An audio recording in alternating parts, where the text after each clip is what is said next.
ahí se ve rojo.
Para los dos, lo preguntan a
Hola, doctores, buenas tardes. Le está hablando Jesús Espinosa. Supongo, espero que me están escuchando todos. Nada más para, antes de iniciar la clase, comentarles que desde luego en esta monográfica, como en todas las que vienen, vamos a ser lo más estrictos con el tiempo, en la medida de lo posible, ¿no? Tratar de iniciar exclusivamente a las 5, por respeto a quien presente y por el tiempo de todos. Y mencionarles también que invitarlos primero a que participen más en las clases. Yo sé que todos tienen tiempo y ganas e intención de tanto de estudiar como de participar, entonces aportar siempre a estas clases es muy importante. En segundo lugar, pues vamos a pedirles enfáticamente a los residentes de segundo año que prendan su cámara ahorita durante la presentación. Va a ser más dinámico, va a ser más expresivo, y así es como le van a tomar lista. Les informo también que a lo largo de las últimas monográficas por Zoom, pues les han estado pasando lista. En esta ocasión y a partir de ahora en adelante, pues para que su asistencia sea válida, desde luego, van a tener que encender sus cámaras, ¿no? Y eso, pues, yo en mi punto personal lo voy a hacer también junto con ustedes. Y gracias.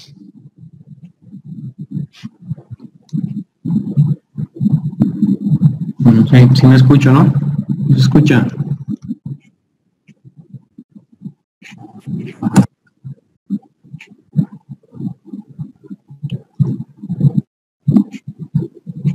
¿Todos me escuchan bien?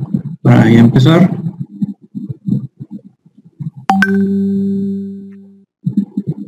Perfecto. Bueno.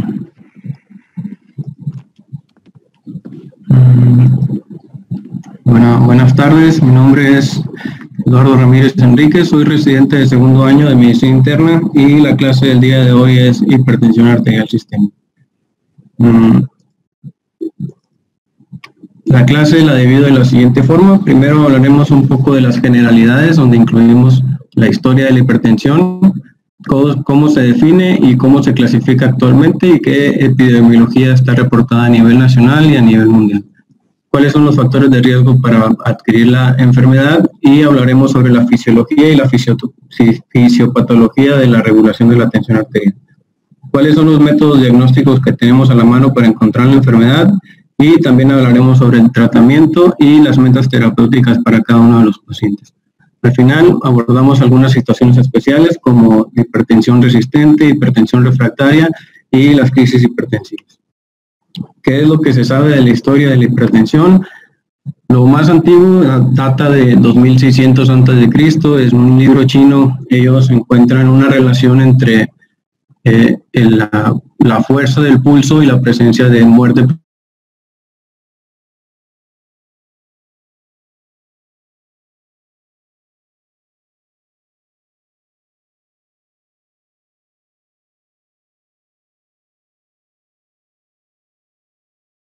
1733, Stephen Hales por primera vez descubre cómo tomar la tensión arterial y lo hace de forma intraarterial en un caballo, ¿no? Básicamente, pues era entre más subía la sangre, más mayor era la tensión arterial.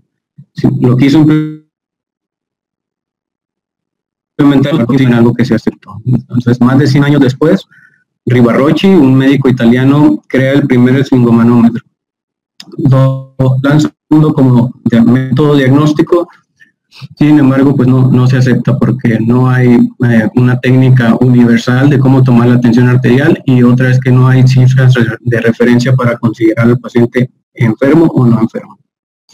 Entonces, hasta 1905, Nikolai Korokov descubre los ruidos de Korokov, y es hasta entonces cuando ya se tiene una técnica universal de cómo tomar la tensión arterial.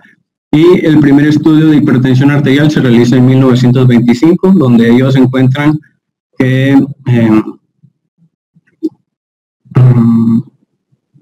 la hipertensión tiene una relación directa con la mortalidad, ¿no? En ese estudio se dan cuenta que la hipertensión es más prevalente conforme avanza la edad, es más prevalente en hombres que en mujeres, y tienen una relación con la obesidad, el sobrepeso y el tabaquismo. Sin embargo, todavía no había una cifra para considerar hipertensión o no. Entonces, desde 1925 hasta 1979 se realizan una serie de estudios donde tratan de comparar la magnitud de la hipertensión con la mortalidad, ¿no? Y ellos concluyen que la mortalidad aumenta 2.35 veces el riesgo relativo de tener complicaciones a partir de 140 de hipertensión sistólica. Entonces, a partir de 1980, la cifra de 140-90 por primera vez se consideraba hipertensión arterial. Y desde ahí para acá ha habido muchas guías, ¿no? Hay canadienses, japonesas, estadounidenses, pero las 3 guías que más relevancia han tenido en los últimos años son estos 3. Y esta tabla que les pongo aquí para comparar sus similitudes y sus diferencias en cuanto a sus valores, ¿no? Sabemos que todas las clasificaciones tienen algún objetivo, ya sea en su diagnóstico, en el tratamiento o en el pronóstico de los pacientes, y este caso pues es igual. ¿Cuál es el objetivo de clasificar la hipertensión? Básicamente es decidir a qué paciente se le da tratamiento y qué tipo de tratamiento se le da, dependiendo si es grado 1, grado 2 o grado 3 en el caso de la europea. La JNS7 y la europea concuerdan que la cifra para hipertensión es a partir de 140-90. Sin embargo, la Asociación Americana del Corazón considera 130-80 para decir que es hipertensión. Esto es porque ellos se basan mucho en un estudio que se conoce como SPRINT, donde comprueban que cifras menores de 130-80 tienen un mejor pronóstico que debajo de 140-90. Entonces, para ellos, 130-80 y un riesgo cardiovascular elevado es suficiente para iniciar tratamiento y ya lo consideran hipertensión grado 1. Durante la plática vamos a ver que los más estrictos para esto siempre son las guías americanas. Bueno, ¿qué hay en México? La epidemiología que les voy a mostrar está basada en el ENSANUD y el Consenso Nacional de Hipertensión, donde ambos sus cifras que mencionan están basadas en la guía europea, ¿no? Sin embargo, la última guía de práctica clínica de hipertensión del IMSS, que fue de 2017, se basa en el diagnóstico y en el tratamiento del JNS7. Bueno, ¿y qué hay de novedad? En marzo de 2020, la Sociedad Internacional de Hipertensión trata de hacer nuevos criterios donde pueda aplicar para todo el mundo, y ellos consideran como normal debajo de 130-85. Y para decir que una persona es hipertensa es arriba de 140-90. Entonces, cifras entre 130-85 y 140-90, ellos la catalogan como normal alta. Arriba de 140-90 es grado 1 y arriba de 160-100 es grado 2. Básicamente es la guía europea sin el grado 3 que tenía la europea. Perdón. ¿Cuál es la epidemiología que se conoce en el mundo? En 2015 se consideraba que era la principal causa de muerte, ocasionando 10.4 millones de muertes por año. No directamente por hipertensión, sino por todas las enfermedades que se le atribuye a la hipertensión. En el mismo año, 1.130 millones de personas tenían hipertensión, aproximadamente una sexta parte de la población mundial, y aproximadamente 45% de los adultos tenía hipertensión, ¿no? Un poquito más prevalente en hombres, 25%, y 20% en mujeres. O sea, 1 de cada 4 hombres adultos tenía hipertensión, 1 de cada 5 mujeres adultas tenía hipertensión. Se conoce que de todos los hipertensos, 90% tiene hipertensión esencial y solamente 10% tenía una hipertensión secundaria, o sea que solamente 10% se le podía adjudicar una causa directa. ¿Qué hay en México? En Salud reporta en 2016 que el 25.5% de la población mexicana tiene hipertensión, y ellos reportan que 45.6% se encuentra en metas terapéuticas, es decir, debajo de 140-90. Sin embargo, el Consenso Nacional de Hipertensión, pues ellos son más estrictos, sus cifras son dependiendo de sus comorbilidades y refieren que solamente el 14% de los pacientes hipertensos tenían un control adecuado. Una quinta parte de los mexicanos tienen cifras tensionales óptimas, es decir, debajo de 120-80, y lo preocupante para nosotros es que 65% de los pacientes hipertensos se reportaba con mala adherencia al tratamiento. Hay varias causas para considerar una mala adherencia, y las dos principales es la poco de ingresos económicos y la segunda es la polifarmacia. Entonces nosotros donde podemos actuar es disminuir la polifarmacia, lo cual va a mejorar la adherencia al tratamiento. Sabemos que la enfermedad aumenta conforme avanza la edad, sin embargo, 75% de los pacientes de reciente diagnóstico tenían menos de 54 años, ¿no? Aquí podemos hacer dos conclusiones. Una es que nuestros métodos diagnósticos están mejorando y estamos encontrando la enfermedad de edades más tempranas. Y lo segundo, que sería lo más preocupante, es que los factores de riesgo estén empezando antes y la enfermedad pues esté comenzando a edades más jóvenes. El Consenso Nacional de Hipertensión en mexicano tiene esta gráfica, ¿no?, de la mortalidad atribuible a la hipertensión. También en México sigue siendo la principal causa de muerte. Bueno, ¿cómo se regula la tensión arterial en el cuerpo? Sabemos que está mediado por el gasto cardíaco y por las resistencias vasculares. Entonces, todo líquido que fluye es directamente proporcional a la fuerza con la que viaja e indirectamente proporcional a las resistencias vasculares. Entonces, haciendo un despeje de la fórmula, la tensión arterial está mediada por el flujo y por las resistencias vasculares. Entonces, por ejemplo, un paciente que aumente su flujo, sus resistencias vasculares van a tener que disminuir para mantener la normotensión, ¿no? Y si el flujo aumenta, las resistencias vasculares van a tener, si el flujo disminuye, las resistencias vasculares van a tener que aumentar para mantener la normotensión. Pues se escucha muy sencillo y muy fácil, sin embargo, si desglosamos cada una de ellas, pues nuestro panorama aumenta un poquito, ¿no? El flujo sanguíneo está mediado por el volumen sanguíneo y por la frecuencia cardíaca. Y las resistencias periféricas pues dependen de la estructura del vaso y la función de vasoconstricción y vasodilatación. Entonces, una persona que consume mucho sodio, donde va a retener más líquidos, pues va a aumentar su volumen sanguíneo, probablemente aumente su tensión arterial. Sin embargo, las resistencias vasculares de hacer su función de vasodilatación y vasoconstricción, pues regulan esto y llevamos al paciente a la normotensión otra vez. ¿Cuál es el problema con los hipertensos? La hipertensión esencial es que estas personas pierden la capacidad para regular su presión arterial. Es decir, por ejemplo, los adultos mayores, su estructura vascular se ve más rígida, con menos distensibilidad. Los pacientes con antecedentes heredofamiliares, generalmente el problema está en el sistema renina-angiotensina-aldosterona, entonces su función vascular ya no es como una persona normal. Entonces, si tenemos personas de mayor edad o con antecedentes heredofamiliares, pues ahí no podemos hacer nada. Sin embargo, la obesidad afecta tanto la estructura vascular como la función vascular. Entonces, hay un paciente que va a consumir sodio y ya no tiene esa capacidad de hacer normotensión, pues es cuando va a tener la hipertensión. Por ejemplo, este es una imagen del New England del 2010, un paciente que está joven, sin ningún factor de riesgo. Hacemos algo que aumente su nivel intravascular, como sodio, algo osmótico, glucosa, y el cuerpo, por su homeostasis, va a llevar a la normotensión otra vez y probablemente no tenga ningún efecto en la tensión arterial. Sin embargo, ¿qué pasa en los pacientes obesos o con mala higiene dietética? Por ejemplo, hay alimentos que por sí solos incrementan la actividad del sistema simpático, ¿no?, como son los carbohidratos o el alcohol. Y la alta ingesta de sodio, alta ingesta de carbohidratos, de la obesidad, actúan en varias partes de esta regulación de la tensión arterial. Disminuyen la distensibilidad de los vasos, hacen que haya mayor resistencia, aumenta la sensibilidad a la angiotensina 2, o sea, hay más vasoconstricción periférica, hay mayor retorno venoso y aumenta el gasto cardíaco y por lo tanto pues aumenta la tensión arterial. El sistema renina-angiotensina-aldosterona se incrementa y se vuelve más sensible, y la obesidad, aparte de eso, por sí sola hace un efecto de masa, sobre todo la grasa visceral, y comprime la arteria renal, entonces disminuye el flujo renal, aumenta el sistema renina-angiotensina-aldosterona, aumenta el nivel intravascular y aumenta la tensión arterial, ¿no? Entonces, nuestro principal factor de riesgo para desarrollar hipertensión es la obesidad.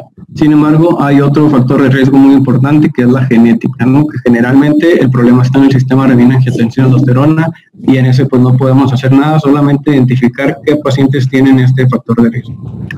Aquí les pongo la lista de los factores de riesgo para desarrollar hipertensión. En negritas están los dos más importantes que tenemos, y la predisposición genética la vamos a encontrar pues en su historia clínica, ¿no?, si tiene antecedentes de primer grado hipertensos o complicaciones cardiovasculares, sobre todo a edades tempranas. Y la obesidad va a ser en base a su IMC, arriba de 30. Sin embargo, lo que más está relacionado con la hipertensión es el perímetro de la cintura.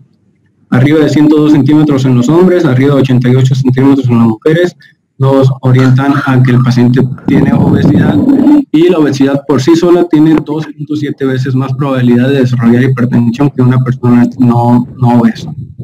Y en cuanto a sus factores de riesgo de su dieta, es una alta ingesta de sodio, bajo potasio, alta ingesta de alcohol y pues el sedentarismo. Esos son factores de riesgo para presentar hipertensión. Sin embargo, hay factores de riesgo de mal pronóstico que debemos de buscar intencionadamente, que se los pongo en esta imagen, ¿no? 50% de los pacientes de reciente diagnóstico tienen al menos un factor de riesgo que nos puede empeorar el pronóstico, ¿no? Que puede ser síndrome metabólico, obesidad, dislipidemia, diabetes, etc. Aparte de esto, puede también antecedentes de enfermedades cardiovasculares son un factor de riesgo, y una enfermedad renal crónica, sobre todo a partir del grado 3, también es un factor de riesgo. ¿Cuál es la importancia de esto? Es que, bueno, lo vamos a ver más adelante, pero pacientes que tienen al menos 3 factores de riesgo que nos aumenten el mal pronóstico, debemos de intensificar el tratamiento. Después, lo que debemos de hacer es pues, corroborar que el paciente realmente tenga hipertensión. ¿Y cómo lo vamos a hacer? Dominando la técnica correcta para tomar la presión arterial. Primero es preparar al paciente, que el paciente esté al menos 5 minutos relajado, que no haya consumido ni cigarro, ni alcohol, ni comida en los últimos 30 minutos, y que su vejiga se encuentre vacía, ¿no? ¿Cuál es la importancia de esto? Pues este estudio que les cito aquí pone las alteraciones que podemos encontrar al tener una mala preparación, y vemos que consumir alcohol puede aumentar hasta 24 milímetros de la sistólica, el café 14, el cigarro 25, y tener una vejiga llena puede aumentar hasta 33 milímetros de la presión sistólica. Pues diagnosticaríamos una hipertensión cuando normalmente no es. Pues. Después es preparar al paciente en su posición, que su espalda esté bien pegada a algo rígido, que sus pies estén completamente en el suelo y no estén cruzados, su brazo esté en una superficie dura y lo más posible que esté a la altura del corazón. ¿Cuáles son los efectos de no tener una buena posición? Por ejemplo, un paciente que no tiene bien recargada su espalda puede aumentar 6 milímetros de mercurio en la diastólica. Un paciente que cruza sus pies puede aumentar hasta 15 milímetros de la sistólica, y cuando el brazo no está en una superficie rígida o está muy por debajo de la altura del corazón, puede aumentar hasta 23 milímetros de mercurio de la sistólica. Entonces, muchas veces un paciente que no lo podemos controlar o que lo consideramos como hipertensión resistente, el problema está en tener una mala técnica para tomar la tensión arterial. Bueno, después, la técnica se refiere a que el esfingomanómetro sea el correcto, que abarque todo el brazo, que el estetoscopio no esté por debajo del esfingomanómetro y que no esté muy presionado, ¿no? Y debemos de escuchar el primero y el quinto ruido de Korokov. Hay unas guías, sobre todo de preeclampsia, que todavía recomendaban el cuarto ruido de Korokov. ¿Y cuál es el efecto de escuchar el cuarto y no el quinto? Pues va a aumentar hasta 12 milímetros de mercurio de la presión diastólica. Después hay que interpretar bien los resultados que tengamos. 130-85 es el límite para considerarlo normal. Debajo de eso el paciente se puede egresar. Arriba de 130-85 es cuando empieza nuestro desafío diagnóstico, ¿no? Que lo vamos a ver enseguida. Y al final es informar al paciente sobre cuál es su diagnóstico, cuál va a ser su tratamiento y en cuánto tiempo lo queremos volver a ver. Como vemos, 130-85 es el límite. Debajo de eso se puede ir. Arriba de 130-85 tenemos que tomar al menos 3 veces la tensión arterial con una separación entre ellos de 1 minuto, ¿no? Y hacer un promedio de las últimas 2. Si este promedio nos da debajo de 130-85, se puede egresar. Si está arriba de 130-85, pues ya no es normal, entonces hay que clasificarlo como normal alto, hipertensión grado 1 o hipertensión grado 2. Si es grado 2, salvo algunas contraindicaciones, pero generalmente si es grado 2 es iniciar el tratamiento farmacológico en ese momento. Ya definitivamente el paciente es hipertenso. El problema es cuando nos quedamos en el limbo, pues que es grado 1 o normal alta. ¿Qué es lo que debemos de hacer? Es un monitoreo ambulatorio. Y hay 3 indicaciones para hacer un monitoreo ambulatorio. Que estemos en el limbo, bueno, previamente mencionado, o que tenga una hipertensión resistente, o sea, para asegurarnos que realmente tenga una hipertensión resistente. Y la Asociación Americana del Corazón recomienda con un nivel de evidencia un poquito menor que pacientes con muchos factores de riesgo, aunque su tensión arterial esté normal, se debería hacer un monitoreo ambulatorio para buscar si realmente está bien con una tensión normal, ¿no? Hay dos formas de hacer un monitoreo ambulatorio, que es el monitoreo en casa o el mapa. El mapa pues es el que lo tenemos todo el día. El mapa se considera el gold estándar para hacer el diagnóstico. El problema con esto es que no está disponible en todos los centros, el costo no es accesible para todos los pacientes y muchas veces vamos a terminar trabajando con el monitoreo en casa. ¿Qué es lo que debemos de hacer? Empoderar al paciente, que el paciente aprenda a tomarse la presión arterial, que se prepare bien para tomar la presión arterial y que se tome al menos 2 o 3 veces durante el día y haga un promedio de esto. ¿Cuándo vamos a considerar que el paciente es hipertenso? Si es en el monitoreo en casa es a partir de 135/85. Y si nos vamos a basar en el mapa, pues depende si es el resultado desde el día, de la noche o desde el promedio de 24 horas. Como vemos, la tensión arterial tiene un ciclo circadiano que durante el día es más alto y durante la noche tiende a disminuir. Y probablemente hayan leído los fenómenos de non-dippers o fenómenos. Esto se refiere que el fenómeno dippers es el paciente, pues normalmente por la noche su tensión arterial es menor que en el día. Cuando se considera dippers es cuando hay una diferencia entre el 10% entre el día y la noche, ¿no? Si la diferencia entre el día y la noche es menos del 10%, entonces se considera non-dippers. ¿Y cuál es la importancia de esto? Es que las complicaciones cardiovasculares se ven asociadas mayormente a ellos o aparecen a edades más tempranas. Entonces tenemos que tener un mayor apego con estos pacientes si lo detectamos. Bueno, ¿y cómo interpretamos los resultados del monitoreo ambulatorio? Pues esta tablita lo resume muy fácil, ¿no? Si durante nuestra oficina, en nuestro consultorio, el paciente salió normal o normal alto y en el monitoreo salió normal, pues el paciente es normotenso, no hay que buscarle más. Si el paciente salió normal alto, pero en el monitoreo ambulatorio salió positivo, entonces el problema está que la mayor parte del día está hipertenso, pero en ese momento donde le tomamos en el consultorio salió normal. Y eso es hipertensión enmascarada. Y en la oficina sale alto, grado 1, y en el monitoreo salió normal, pues el problema fue solamente en el consultorio y en el resto del día está bien. Entonces eso se le considera una hipertensión de bata blanca, y si en ambos sale positivo, tanto con el consultorio como en el monitoreo, pues definitivamente el paciente es hipertenso. ¿Qué vamos a hacer con la hipertensión de bata blanca? Hasta 35% de los pacientes que salen con normal alta en el consultorio, en el monitoreo ambulatorio salió normal. A estos pacientes se le hace cambio en el estilo de vida, se hace énfasis en el tratamiento no farmacológico y vamos a solicitar volverlo a ver en un año con un buen monitoreo ambulatorio. ¿Por qué? Porque hasta 5% se ha visto que desarrollan hipertensión al cabo de un año. ¿Qué se hace con la hipertensión enmascarada? Hasta 26% de los pacientes que nos dieron normal alta en el consultorio salen positivos en el monitoreo ambulatorio. Entonces, ¿qué se ha visto? Pues que la mortalidad aumenta casi el doble, como una hipertensión normal. Entonces, si su mortalidad aumenta, tenemos que dar tratamiento farmacológico y no farmacológico. Entonces, como vimos al principio, el tratamiento está basado si la hipertensión es grado 1 o grado 2. ¿Y cómo vamos a catalogar al paciente como grado 1 o grado 2? Si el diagnóstico lo hicimos de forma ambulatoria, pues esta tablita nos resuelve esa duda, ¿no? Básicamente a partir de 145/90 para arriba se considera un grado 2, excepto cuando lo diagnosticamos por la noche, que es 140/85. Y recordar que si diagnosticamos un paciente con cifras tensionales elevadas por la noche, es un paciente non-dippers y su pronóstico es peor que otra persona, ¿no? Y hay que ponerle mucho ojo a esos pacientes. Después de clasificar la hipertensión, hay que hacerle una evaluación al paciente y buscar si la hipertensión tiene una causa directa. Solamente 10%, como lo vimos al principio, tiene una causa que se puede identificar. Sin embargo, si la logramos identificar, el tratamiento va dirigido a la causa y no tanto a tratar la hipertensión. Hay que valorar qué factores de riesgo tiene el paciente, qué tanta sal consume, cómo está su dieta, si consume alguna sustancia que nos empeore la tensión arterial, y valorar el nivel de estrés personal y laboral.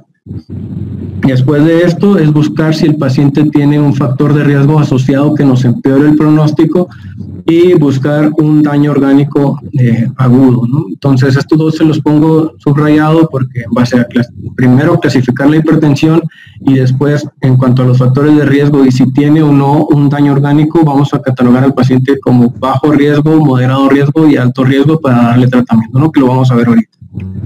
Entonces, en la clínica, ¿qué le vamos a buscar? Pues vamos a interrogar directamente si el paciente tiene síntomas de que hay un daño orgánico.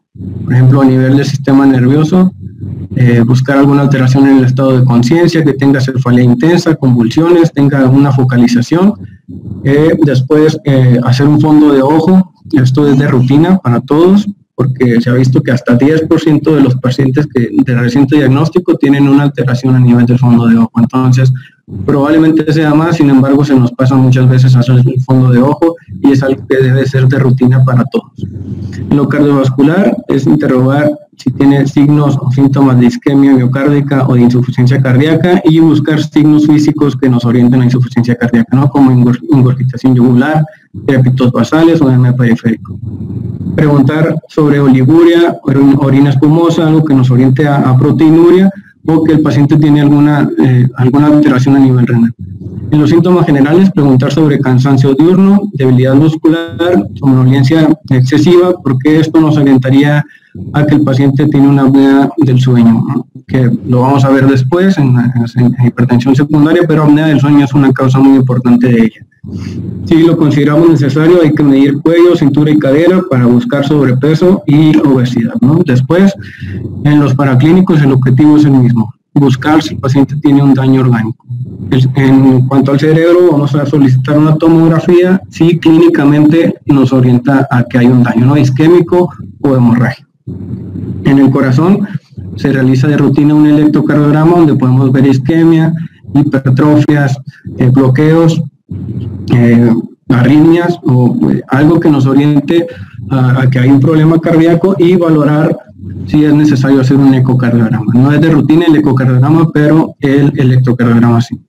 Valorar la función renal, los electrolitos pues, que se regulan a nivel renal y si se puede un examen de orina, si no, pues solamente una tira reactiva buscando proteinuria. Después, si tenemos síntomas de insuficiencia arterial, realizar un Doppler o angiografías y la guía europea considera de rutina valorar al inicio del diagnóstico un perfil hepático, valorar cómo está funcionando el hígado, un perfil de lípidos y glucosa. La guía americana del corazón, ellos toman los perfiles de lípidos y glucosa, uno buscando un factor de riesgo asociado y la otra es que ellos calculan el riesgo cardiovascular y pues en ellos les piden el colesterol y la glucosa. Pero de rutina, ¿qué le vamos a hacer a todos los pacientes? Es el electrocardiograma, la función renal y un examen de orina. Además, el fondo de ojo, ¿no? Estas 4 cosas a todos los pacientes está indicado realizarse independientemente de lo que hemos encontrado en su exploración física. El resto es dependiendo de nuestra sospecha. Y cuando ya tenemos un paciente que ya clasificamos su hipertensión, ya clasificamos si tiene o no factores de riesgo de mal pronóstico y si tiene o no un daño orgánico, pues el punto es ver qué factores de riesgo son de alto riesgo, qué pacientes son de alto riesgo, perdón. Y el objetivo de saber cuáles son los de alto riesgo es que estos pacientes necesitan tratamiento de forma inmediata y farmacológica. Entonces, hay 3 formas de que el paciente sea de alto riesgo. Que sea grado 2, o sea, arriba de 160-100, que tenga un daño orgánico, o que sea grado 1 pero tenga 3 o más factores de riesgo. Entonces estos pacientes necesitan tratamiento farmacológico de ese momento. Y se lo resumo en un algoritmo terapéutico donde primero catalogar si la hipertensión es grado 1 o grado 2. Si es grado 2, automáticamente el paciente es alto riesgo y necesita tratamiento farmacológico. Y si es grado 1, hay que valorar si es de alto riesgo o no, o sea, preguntar. ¿La clase de qué es, güey? De hipertensión, si hay alto riesgo, perdón, si hay... dije de lo más. Si hay 3 o más factores de riesgo. Pues sí, la güey. Si hay más de 3 o más factores de riesgo, hay que ver si es tratamiento farmacológico, si no, es tratamiento no. lógico de 3 a 3 meses, y si no hay respuesta después de 3 a 6 meses es iniciar tratamiento farmacológico, definitivamente. Es muy importante disminuir la tensión arterial en estos pacientes porque lógicamente se ve que influye en su pronóstico, ¿no? Disminuir 10 milímetros de la sistólica y 5 de la diastólica, sus complicaciones disminuyen hasta 20%. Si disminuyes 20 de la sistólica y 10 de la diastólica, complicaciones disminuyen hasta 50%. Entonces es muy importante, si podemos bajarlo 20 de la sistólica y 10 de la diastólica, pues mejor. Y hay 6 medidas no farmacológicas con recomendación 1A, que prevenir la hipertensión y a tratar la hipertensión, que si recordamos son los 6 factores de riesgo para desarrollar la enfermedad, ¿no? Entonces, por los cuales son perder peso, tener una dieta adecuada,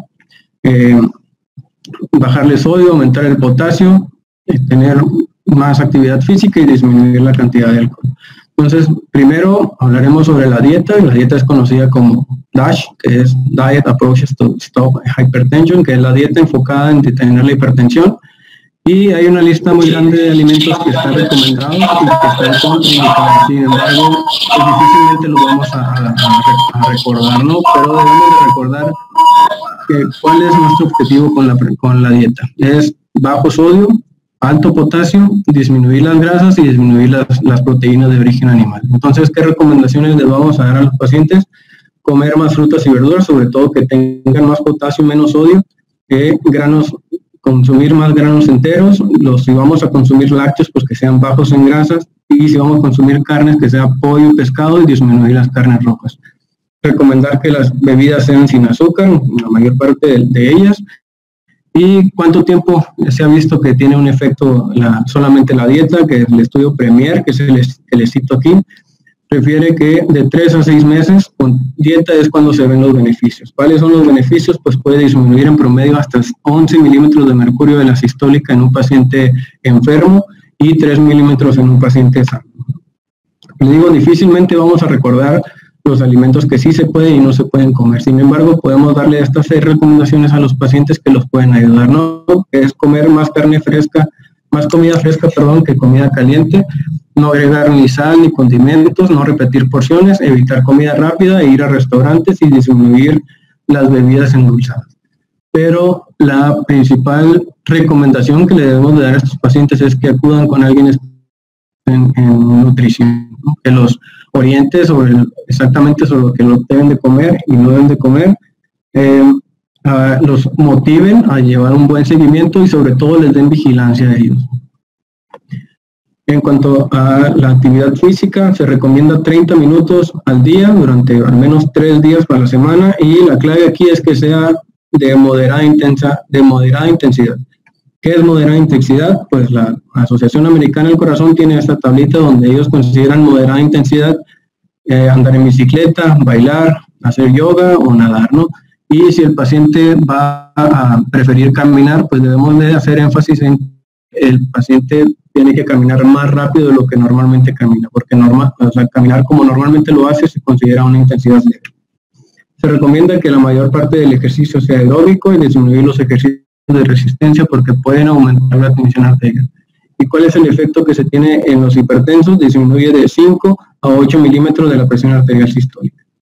El alcohol aumenta la tensión arterial por diferentes formas, porque afecta en la homeostasis de la regulación, aumenta el sistema nervioso simpático, afecta el endotelio, aumenta las resistencias vasculares, aumenta el sistema renina-angiotensina aldosterona, aumenta el cortisol y aumenta el calcio intracelular, o sea, aumenta el inotropismo cardíaco, las vasoconstricciones y pues termina en hipertensión. Es tan importante el alcohol que se considera que una persona sana puede aumentar hasta 3 milímetros de mercurio solamente por consumir alcohol, ¿no? Sabemos que el alcohol tiene un efecto que se conoce como efecto J, que pocas cantidades de alcohol son cardioprotectoras y altas cantidades es un factor de riesgo. Entonces, a partir de cuánto es un factor de riesgo, 2 bebidas para el hombre, 1 bebida estándar para la mujer. ¿Y qué es una bebida estándar? Bueno, pues si hablamos de cerveza, es 355 mililitros, es decir, 1 lata de cerveza. Si hablamos de vino, es 150 mililitros de vino. y si hablamos de alcohol destilado, pues es máximo 40 mililitros. ¿Cuál es el efecto de retirar el alcohol en los pacientes ya hipertensos? Disminuye en promedio 4 milímetros de la presión arterial sistólica. En esta tabla resumo las medidas no farmacológicas y los efectos que tiene cada una de ellas, y pues concluimos que tanto el tratamiento primario como secundario, las dos que más efecto tienen son la dieta y la actividad física. Y sabemos y estamos convencidos que cambios en el estilo de vida son la base para el tratamiento de la hipertensión. Sin embargo, vamos a encontrar estudios que refieren que muy pocos pacientes realmente se pueden controlar con cambios en el estilo de vida. Este es uno de ellos, donde dice que de los 21 millones que se le dio cambios en el estilo de vida, pues ninguno se pudo controlar. Sin embargo, leyendo el artículo, 40%, casi la mitad, no se le dio un seguimiento, o sea, ni siquiera volvieron a la consulta. Entonces, si vamos a decidir darle un tratamiento no farmacológico solamente al paciente, la base de todo es la relación médico-paciente, que es motivar al paciente que siga con esos cambios en el estilo de vida, darle seguimiento y asegurar que está teniendo resultados y no nomás dejarlo evolucionar. Si definitivamente el paciente va a necesitar un tratamiento farmacológico, hay que tomar dos cosas en cuenta antes de dar un medicamento. Primero, cuál impacta realmente en su mortalidad, y segundo, cuál hace que sea mejor para su adherencia, cuál puede ser que el paciente tenga mejor adherencia. Entonces, en febrero de 2020 sale este artículo que compara la reducción de efectos cardiovasculares en los antihipertensivos, y ellos concluyen que los diuréticos reducen más la muerte cardiovascular, el infarto al miocardio se reduce mal con los IECAS, y el accidente cerebrovascular se reduce mal con los calciantagonistas. Entonces, cualquiera de los tres es un buen medicamento. También tenemos que tener en cuenta que la raza negra tiene genéticamente alterado su sistema renina-angiotensina-aldosterona, ¿no? Probablemente con fines de adaptación, por la poca ingesta de agua que tienen ellos allá, su sistema renina-angiotensina tiende a retener más líquidos para mantener el volumen intravascular, y el punto es que con ellos bloquear el sistema renina-angiotensina-aldosterona no siempre lo vamos a lograr, ¿no? Entonces, un YECA y un ARA2 no es de primera opción en la persona de raza negra. Se recomienda que el tratamiento inicial sea una terapia dual, o sea, que sean dos fármacos, pero de preferencia en una sola píldora, en una sola tableta. Lo que se recomienda en la raza no negra es que se inicie con un YECA y ARA2 más un calcio antagonista, y en la raza negra, pues el YECA y ARA2, como lo vimos, no es de primera opción, pero tenemos los otros dos, ¿no? Que es un calcio antagonista y un tiazida. El segundo paso es llevar la terapia a dosis tope, y como tercer paso agregar un tiazida en la raza no negra y bloquear el sistema renina-angiotensina en la raza negra. Si a pesar de tener estos tratamientos a una dosis adecuada y durante el tiempo adecuado no llegamos a la meta terapéutica, entonces consideramos que el paciente tiene una hipertensión resistente. ¿Y qué es lo que se hace? En ambos se agrega espironolactona. Si aún con estos 4 medicamentos no logramos tener al paciente controlado, es cuando se agregan beta bloqueadores, alfa agonistas y otros medicamentos que ya conocemos, ¿no? Estos son algunos ejemplos que hay en México. Solamente recordar que si vamos a iniciar con un tratamiento y después lo vamos a llevar a su dosis máxima, hay que buscar que exista una tableta que sea única y que tenga la dosis máxima, ¿sí? Antes de dar 2 tabletas de lo mismo. ¿En qué pacientes vamos a iniciar con beta bloqueador? Hay 3 escenarios donde está recomendado iniciar con beta bloqueadores, que es la insuficiencia cardíaca con una FEBI reducida, que el paciente tenga fibrilación auricular, o que debute con una emergencia hipertensiva y su daño orgánico sea isquemia miocárdica, ¿no? Pero como vemos, no es solamente beta bloqueador. Se considera de terapia inicial, pero se combina con YECAS, con diuréticos, con calcio antagonistas, etcétera. Pero se considera desde el principio, pues no como los otros, que es hasta la 5ª opción. ¿Cuáles son las metas terapéuticas que tenemos en los pacientes? La guía americana, como saben, ellos son más estrictos y consideran 130-80 para todos, independientemente de la edad, de sus comorbilidades, ellos 130-80 siempre. Y la guía europea individualiza al paciente dependiendo si tiene más o menos de 65 años y sus comorbilidades. Sin embargo, ¿qué dice la Sociedad Internacional de Hipertensión? Como vimos, disminuir 20 y 10 actúa en sus complicaciones disminuyendo hasta 50%. Entonces, ese es uno de nuestros objetivos. Y el otro es disminuirlo debajo de 140-90. Si el paciente lo tolera, disminuirlo debajo de 130-80. O sea, lo que dice la Asociación Americana del Corazón sí es real. Pues disminuirlo debajo de 130-80 sí tiene mejor pronóstico, sin embargo, no todos los pacientes pueden tolerarlo. Y lo que tenemos que hacer es disminuirlo solamente debajo de 140-90. Cuando no tenemos una meta terapéutica alcanzada y estamos seguros de que tenemos un buen tratamiento, es cuando hablamos de hipertensión resistente y hipertensión refractaria. Hipertensión resistente es que al menos 3 medicamentos, uno de ellos es diurético y no hemos llegado a la meta, ¿no? O que sí llegamos a la meta, pero con 4 o más. Cuando tenemos ya 5 medicamentos y aún así no hemos llegado a la meta, entonces es una hipertensión refractaria, ¿no? ¿Qué es importante en esto? Primero, descartar que no sea una pseudoresistencia. Pseudoresistencia se refiere a que haya algún cabo suelto que tenemos que no hemos cubierto y que debemos de ponerle atención antes de intensificar su tratamiento o referir al tercer nivel. A esto me refiero con los cabos sueltos, ¿no? Primero, ver si sus factores de riesgo realmente ya los cambió. Disminuyó su ingesta de sodio, está haciendo ejercicio, dejó de fumar, etcétera, ¿no? Descartar que no sea una hipertensión de bata blanca, o sea, que nomás en tu consultorio sea el problema y que el resto del día esté bien. Entonces ellos hay que hacerle un monitoreo ambulatorio. Sigue pasando, que no debería de pasar, pero sigue pasando que una pobre técnica para tomar la tensión arterial puede ser una causa de diagnóstico de hipertensión resistente y debemos de trabajar en eso también. Después, interrogar sobre algunos consumos de sustancias como hierbas, sobre la hierba de San Juan, café excesivo, algunos medicamentos como AINES o antidepresivos, etcétera, y si se puede suspenderlo, pues mejor. Si no podemos suspenderlo, hay que ajustar tratamiento antes de intensificar nuestro tratamiento antihipertensivo. Y después de eso, ver cuál es la adherencia que realmente tiene el paciente. Y si hay una pobre adherencia, buscarle una causa, ¿no? Las principales 2 causas de pobre adherencia es bajo ingresos económicos, donde no puede comprarlo o no puede ir a comprarlo, y lo otro donde nosotros podemos trabajar es en la polifarmacia. Disminuir la polifarmacia mejora la adherencia al tratamiento. Entonces, si podemos retirar algunos medicamentos, pues mejor. Y si podemos darle una tableta que contenga más de 2 medicamentos, pues también ayudaríamos a mejorar la adherencia al tratamiento.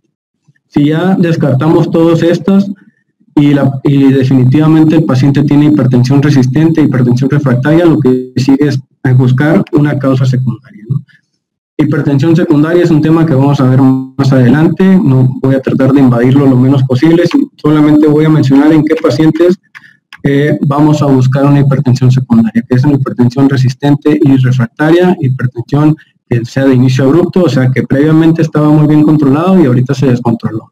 Los que inician antes de los 30 años y mayor de 65 años, o los pacientes que debutan con emergencia hipertensiva, incluyendo una hipertensión maligna. Una hipertensión maligna es 200/120 y una alteración en el fondo de ojo. Las crisis hipertensivas son las cifras tensionales que se elevaron tanto que ameritan bajarse inmediatamente o al menos tener el tratamiento inmediatamente, ¿no? Teóricamente, la americana y la europea tienen cifras distintas, 180/120 y 180/110. Sin embargo, lo importante es saber clasificar cuál es emergencia y cuál no es emergencia. Emergencia, como ya sabemos, es un daño al órgano agudo que esté ocasionado por la hipertensión. Los americanos lo consideran como emergencia cuando sí lo hay y como hipertensión marcadamente elevada cuando no lo hay.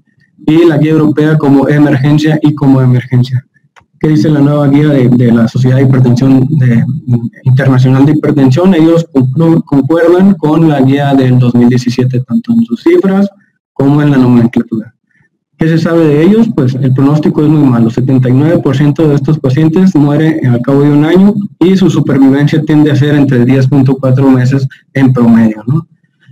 Esos son algunos ejemplos de emergencias hipertensivas y lo primero que debemos de hacer es comprobar que realmente tenga una emergencia hipertensiva, es decir, arriba de 180/120, tiene un daño orgánico, no lo tiene, se considera marcadamente elevada y lo que debemos de hacer es reiniciar tratamiento si no lo tiene o intensificar el tratamiento pero vía oral. No es necesario que sea intravenoso y tampoco es necesario que esté hospitalizado. Si hay un daño orgánico, se considera emergencia hipertensiva, se debe ingresar preferentemente a una unidad de cuidados intensivos y valorar si el paciente tiene o no una condición especial. ¿Qué es una condición especial? Son patologías que necesitan disminuir la tensión arterial de forma abrupta, inmediatamente. Entonces, el evento coronario, la disección aórtica y la eclampsia son condiciones especiales. Sin embargo, el accidente cerebrovascular también se considera una condición especial siempre y cuando estemos seguros de que se trate de un accidente hemorrágico y un isquémico. ¿Qué vamos a hacer si es una condición especial? Disminuir la tensión arterial de forma abrupta hasta menos de 140 o 120 en caso de ser disección aórtica. Si no es una condición especial, es disminuir 25% en la primera hora, llevarlo a 160-100 en de 2 a 6 horas y llevarlo hasta la normalidad de 24 a 48 horas. ¿Qué es lo que se recomienda? La primera opción en casi todas las emergencias hipertensivas es nitroprusato de sodio y la betalol. Solamente hay dos escenarios donde no son de primera opción, que se le llama agudo de pulmón. La primera opción es nitroglicerina y en la disección aórtica la primera opción es el esmolol.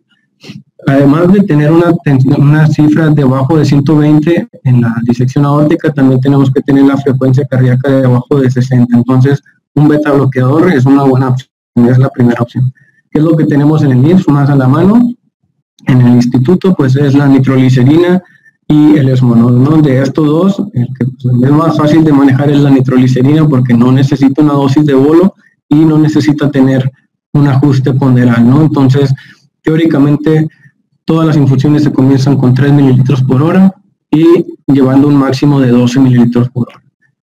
¿Cuándo vamos a decidir hospitalizar al paciente? Pues esta lista viene en la guía de la Sociedad Internacional de Hipertensión, pero si la analizamos, solamente se reduce a 2. Cuando el paciente sospechamos que tiene una hipertensión secundaria y cuando tiene un daño orgánico agudo, o sea, una emergencia hipertensiva. Este es mi cápsula cultural. La cápsula de este acontecimiento pasó el 24 de diciembre de 1914. Ellos, esa noche, la historia dice que hacía tanto frío que los británicos y los alemanes estaban cada quien de su lado de las trincheras y los alemanes comenzaron a cantar un villancico, ¿no? Que era el villancico de la Noche de Paz. Han de saber que este villancico se comenzó con el idioma alemán y actualmente hay más de 300 idiomas que también lo cantan. La sorpresa fue que los británicos también se lo sabían y el caso es que esa noche pues tuvieron un acuerdo de que al siguiente día no iban a dispararse porque iban a dejar que cada quien enterrara a sus muertos y curara a sus heridos. Sin embargo, la sorpresa fue pues que al siguiente día convivieron, ¿no? Esta es una foto donde se intercambian sombreros, se tomaron fotos, se regalaron muchas cosas. Estos son algunos de los objetos que se intercambiaron entre ellos y está descrito que hasta un partido de fútbol jugaron, ¿no? Entonces, hay un monumento en un estadio de Inglaterra donde simboliza que el fútbol trató de unir los dos países y a este acontecimiento se le conoce como la tregua de la Navidad. Ese día los soldados habían acordado no volver a la guerra, sin embargo tuvieron que seguir órdenes de sus superiores y desgraciadamente la guerra tuvo que seguir, ¿no? Y pasó lo que dice Eric Harman, ¿no? Bueno, decía, en la guerra se mata gente que ni se conoce, ni se odia, y pasó todo por seguir órdenes de gente que sí se conoce, sí se odian, pero no se matan, ¿no? Bueno, ¿cuál es la importancia de darle un buen seguimiento al paciente? Ya vamos a terminar. 50% de los pacientes hipertensos desconoce haber tenido cifras tensionales alteradas previamente. O sea que si tenemos un buen método de escrutinio, probablemente podemos diagnosticar la enfermedad a menor edad y disminuir sus complicaciones. ¿Qué es lo que se recomienda? Antiguamente se recomendaba si tenía o no factores de riesgo o si su tensión arterial era normal, era óptima, etcétera. Bueno, lo que se recomienda ahorita es que todo paciente arriba de 18 años se monitorice cada año, ¿no? Y si ya tenemos el diagnóstico de hipertensión, que sea al menos cada 3 meses y después ajustarlo si tiene un buen control cada 6 meses o cada año y si no tiene, pues ajustarlo cada mes. Y ya como conclusión, la hipertensión por sí sola duplica las enfermedades cardiovasculares. La hipertensión cada vez es más frecuente en las personas jóvenes y la hipertensión es el principal factor de riesgo modificable. O sea, si podemos disminuir la hipertensión, impactamos mucho en el pronóstico de las personas. La obesidad es el principal factor de riesgo para hipertensión, o sea, la obesidad es nuestro principal enemigo en esta enfermedad. Y si el paciente va a necesitar tratamiento, va a hacer énfasis en el no farmacológico, que el paciente aprenda a monitorizarse y que aprenda a motivar al paciente a que siga el tratamiento no farmacológico. Si definitivamente el paciente va a necesitar tratamiento farmacológico, la terapia dual es mejor, pero lo más importante es individualizar al paciente en cuanto a sus costumbres, en cuanto a sus ingresos económicos, sus factores de riesgo, etcétera, ¿no? Porque hay que tomar en cuenta que las guías de hipertensión están basadas en países de primer mundo donde no siempre aplican personas que son nuestros pacientes. Bueno, eso fue todo. Gracias por su atención. No sé si tengan comentarios. Buenas tardes. ¿Se escuchan? Sí. Ok, primero que nada, pues felicitar por estuvo muy buena la exposición. Creo que se abordaron muy bien la fisiopatología de la elevación de la presión arterial y también los criterios. Hay varias guías, como mencionaste. En cuanto a la técnica de medición, pues creo que es muy importante, ya que, como mencionaste, está el medirla en el consultorio, el medirla en casa o el medirla con el mapa. Y se vienen nuevas tecnologías. Por ejemplo, se ha comentado en artículos recientes acerca de la medición automatizada de la presión arterial con métodos oscilométricos o algo así, la traducción. Y comentan que la medición con esa técnica pues se relaciona más con el monitoreo ambulatorio en la presión diurna, y esa pues se realiza en el consultorio. Y aquí la diferencia o lo que favorece a este tipo de medición es que aquí el médico o la enfermera no necesariamente tienen que estar presentes al momento de realizar la toma, lo cual pues como sabemos se asocia mucho a la hipertensión de bata blanca. Uh-huh. Y como pregunta es,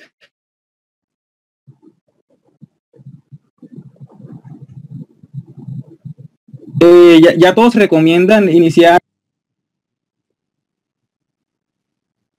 No te escuché bien. Si puedes escribirlo, por favor. Sí. Sé que se está cortando.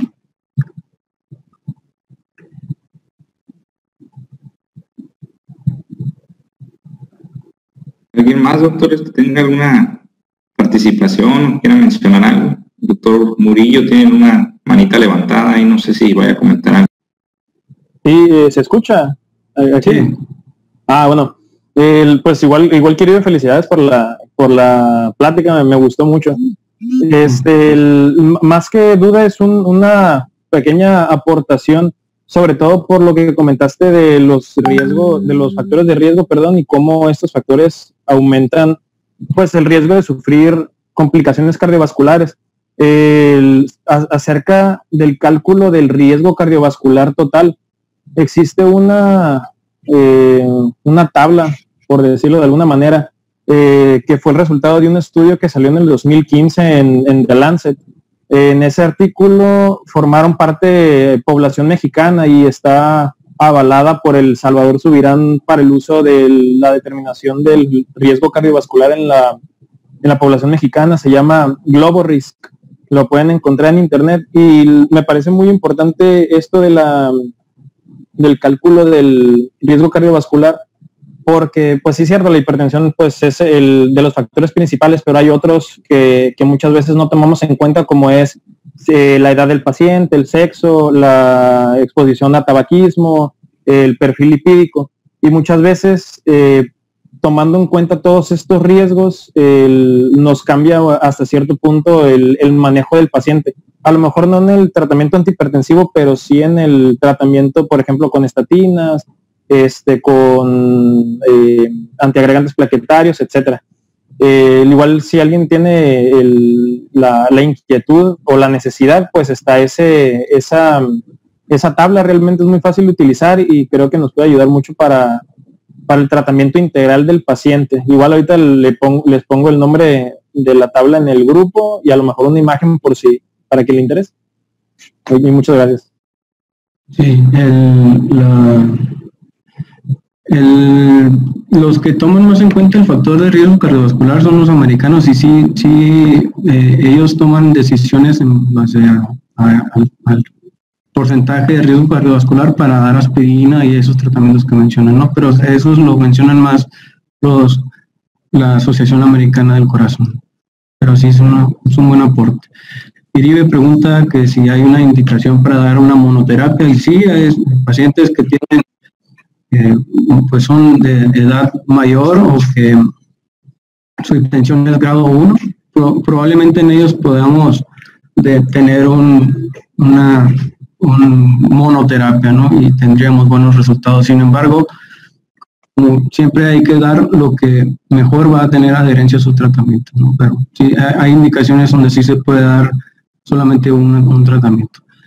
Sí hay la estrategia nocturna de los antihipertensivos, sobre todo cuando bloqueas el eje renina-angiotensina-aldosterona, pues se ha visto que el eje del sistema renina-angiotensina-aldosterona trabaja pues mejor por las noches, por así decirlo. Entonces dar estos tratamientos en las noches tiene un mejor efecto.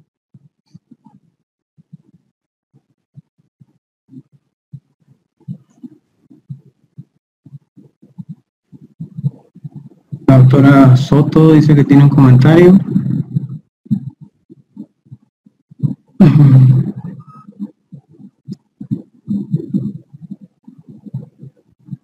Sí, yo disminuir los efectos, los factores de riesgo podrían hacer que los medicamentos los vayamos reduciendo, ¿no?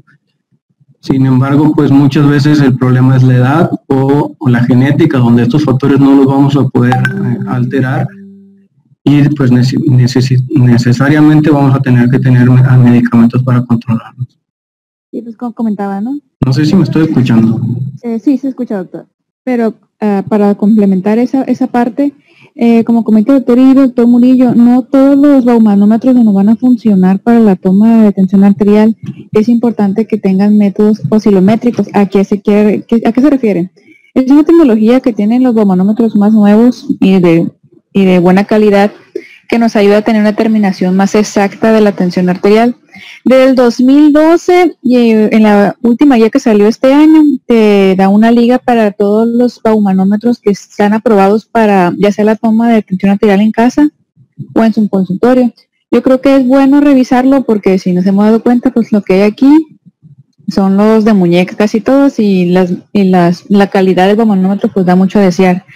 Y sería una buena práctica para tener nosotros en nuestro consultorio uno que nos dé de manera fidedigna la toma de tensión arterial, ya que como comenta el doctor Ramírez, nos va a dar la pauta para incrementar o disminuir los medicamentos.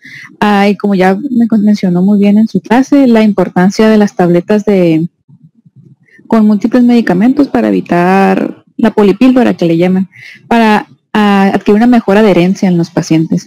Muy bien su clase, doctor, muy buena revisión de la bibliografía más reciente y la pasada, que nos ayudó a resumir muy bien lo que es la hipertensión arterial, un problema que vemos día con día y a cómo va la población lo vamos a seguir viendo. Muchas felicidades.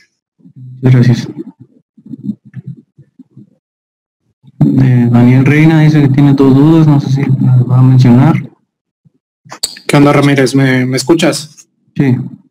Bueno, felicitarte primero por tu exposición. Estuvo muy detallada y muy concisa. Oye, tenía 2 dudas acerca del diagnóstico en pacientes hospitalizados que a lo mejor hayan tenido su ingreso por otra patología, y que nos damos cuenta de la hipertensión ahí.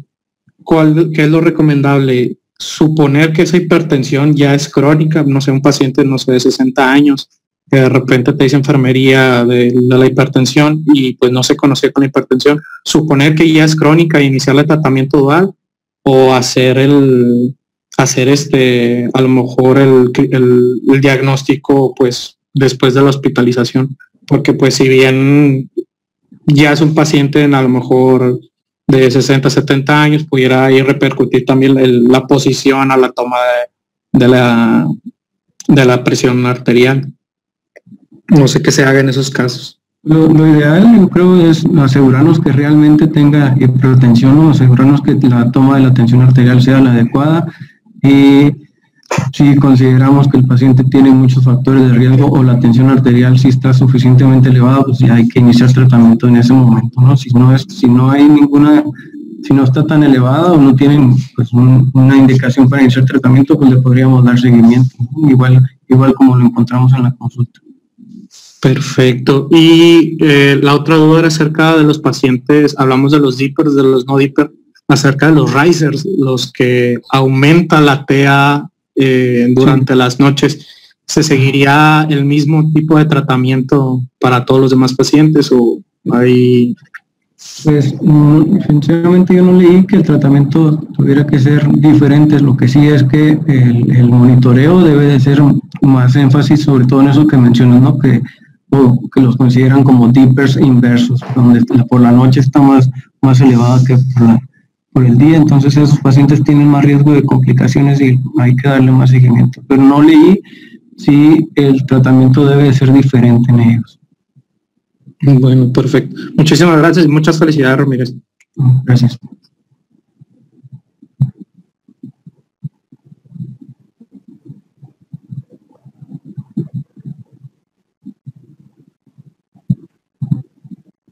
No sé si alguien tenga algún comentario, algunas personas están escribiendo.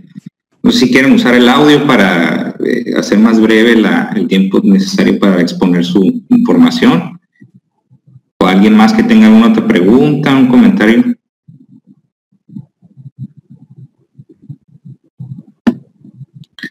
Y yo quizás atendiendo un poco de lo que mencionaba el doctor Daniel Reina, en un paciente hospitalizado, la estrategia de control de la presión va a ser completamente distinta a lo que se expuso aquí, que es un paciente meramente con el diagnóstico de hipertensión y que se le va a hacer el tratamiento. En un paciente hospitalizado se atiende a consecuencia del motivo de su hospitalización.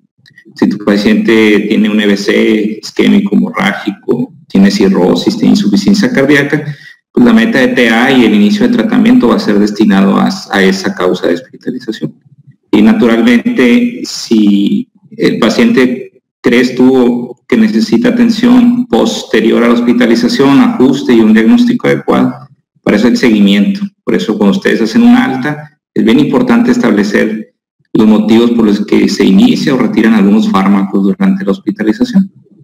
Y otros doctores mencionan lo que es el retiro de los antihipertensivos. Yo creo que ahí se podría derivar en dos grandes grupos: aquellos pacientes en donde el control de la TA es un éxito y se tienen que retirar o se pueden retirar, y en aquellos en donde los factores o digamos efectos adversos de los medicamentos obligan al clínico a retirarlo o modificarlo, ¿no?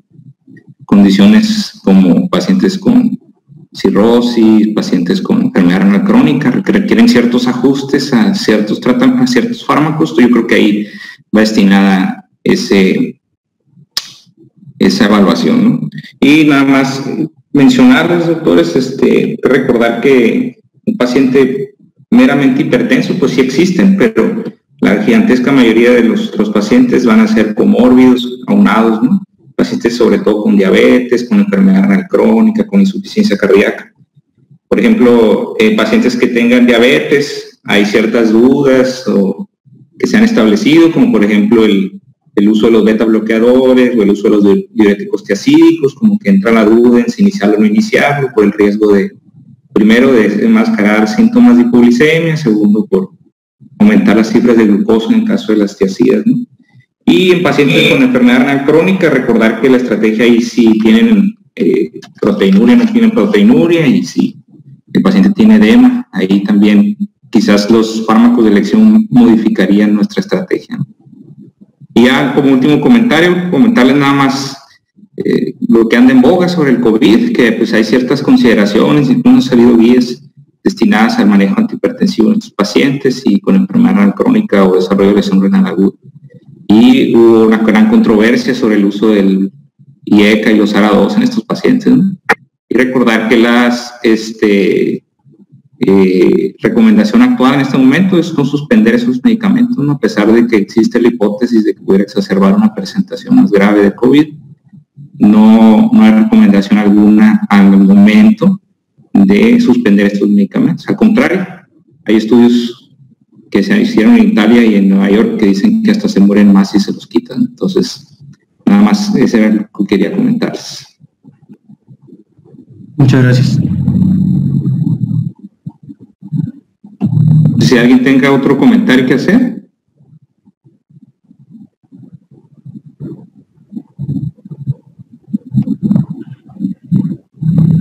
No aparece nada. Si no, pues nuevamente, Ramírez, felicitarte por la calidad de tu presentación, tanto la información, el resumen y desde luego tu capacidad de presentarnos, ¿no? La misma.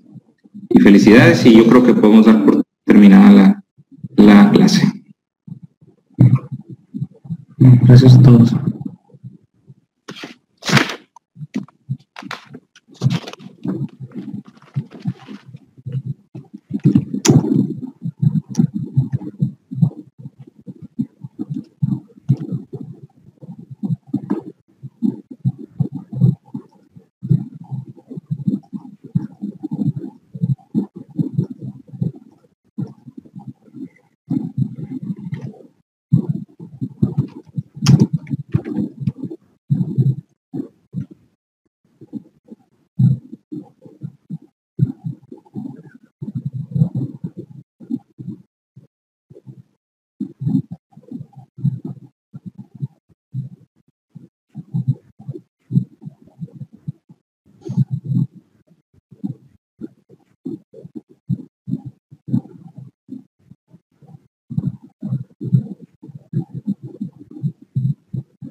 sé cómo si no se graba esto.